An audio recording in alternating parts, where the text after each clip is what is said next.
Oui, bonjour et bienvenue au premier podcast de Alpha XV. Pour cette première séance, si on peut appeler ça une séance, nous sommes en compagnie de Dr Belinsky.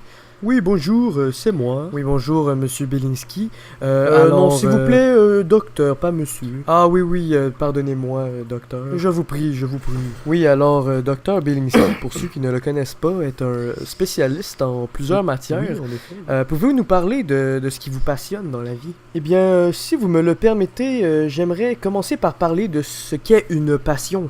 Oui, bien sûr. Passion. Allez-y, allez-y. Oui, oui, une passion est une chose abstraite qui a un impact fiscal sur la personnalité de l'un qui, évidemment, entre en forte corrélation avec l'entourage de celui-ci. Oui, ben oui, c'est clair. Maintenant, sur un point de vue fluctuel, la disproportion de l'axe actuel et de l'axe minimal est, ma foi, phénoménale. Oui, c'est vrai. Et ceci induit évidemment le fait que la synergie est encore beaucoup plus puissante avec l'assimilation d'autrui.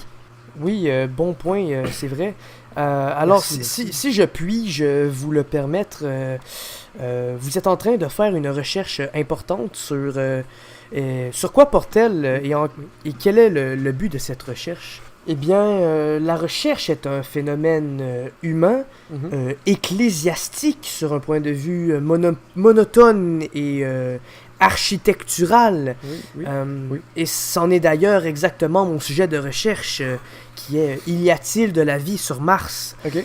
Alors Mars étant le dieu de la guerre, alors ce dernier est effectivement rempli de vie et de globules rouges, qui, en passant sur le cercle chromatique, est peu rapproché du bleu.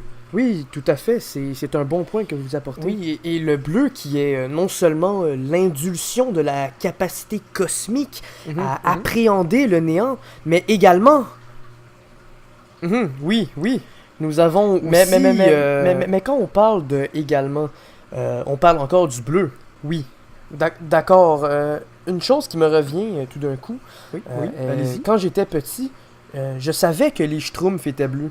C'est tout à fait vrai, c'est tout à fait vrai. Oui, alors, pardonnez-moi de ma petite parenthèse. Continue. Oui, c'est ça.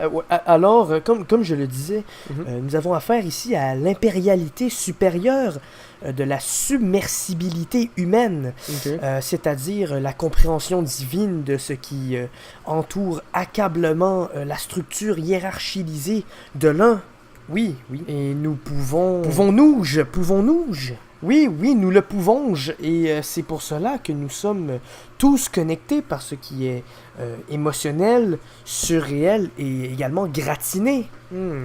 Très intéressant. Oui, la recherche portera lieu également sur tout ce qui est martial. Oui, en parlant de martial, j'ai lu dans un de vos bouquins que vous parliez d'un certain Moursoin.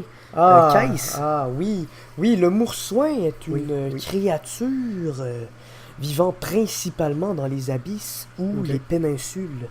C'est un animal vivipare qui, malgré son apparence légèrement hideuse, est très domptable et peut facilement être chevauché.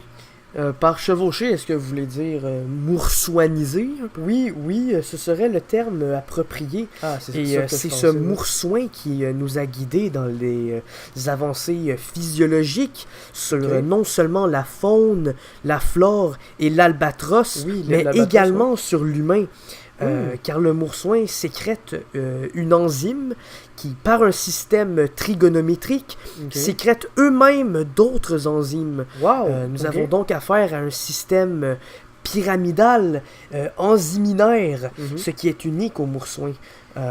Si nous arrivons à démanteler cette réaction, ce qui est intéressant, c'est que qui nous est encore inconnu, nous pourrions très probablement découvrir les secrets de comment atteindre la vitesse de la lumière et la vitesse Granger aussi. La vitesse Granger, ok. Ça serait assez extraordinaire, on pourrait dire ça.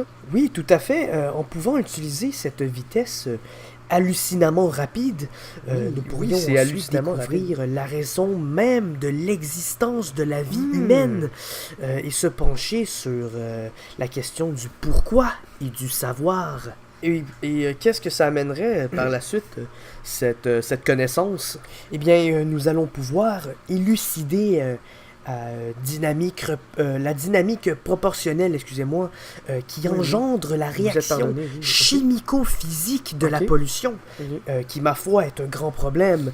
Les gaz à effet de serre, comme vous le savez, sont présents plus que jamais dans nos vies, et Dieu sait que ces gaz attirent les mouches.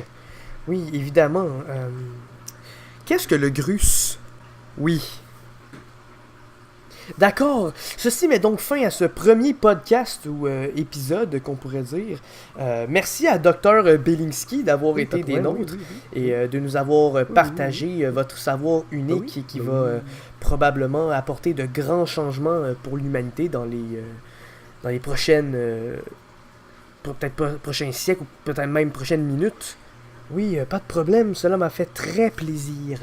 Merci également à vous, les gens qui écoutent le podcast et qui suivent la chaîne Alpha XV. Et au plaisir de vous revoir, la prochaine fois.